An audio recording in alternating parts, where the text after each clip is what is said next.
Mike, you are affianced to Emily. Did you know that? I do. Oh man, maybe it's like a surprise. That would suck.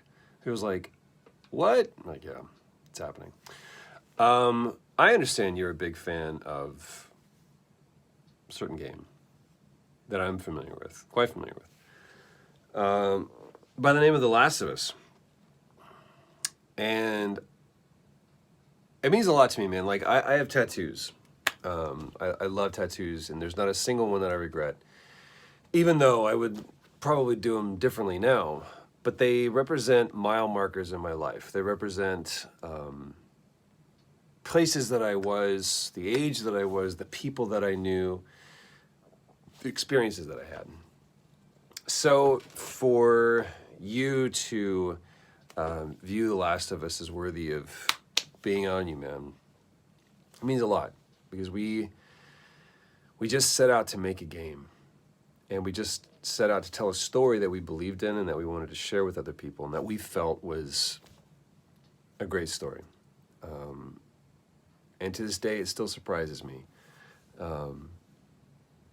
how people have taken that story and made it a part of theirs. And at the end of the day, that's what we all are. We're storytellers.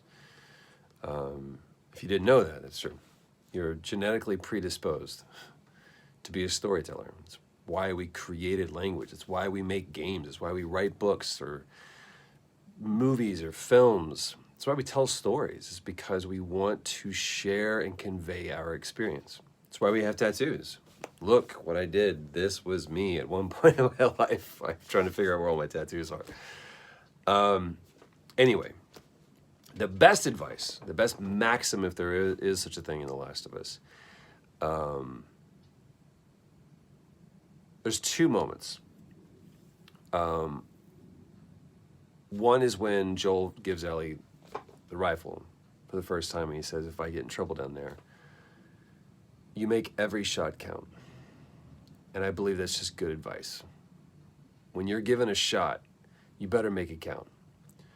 The other is at the very last part of the game. I'm sure you remember it, when he's trying so hard to give Ellie advice. And what's funny is in that moment, Ellie doesn't want advice. Ellie wants the truth. And he can feel that in that moment. But instead, what he ends up offering is the only thing that he knows to be true, which is that no matter what, you keep finding something to fight for. And I think that was true for Joel. He's, that sustained him for 20 years. You keep finding something to fight for, even when you don't feel like it, or even you don't even know why you're doing it. So, even when we are struggling, we keep finding something to fight for. Cool. Congratulations on your upcoming nuptials. Stay safe, stay healthy, stay connected.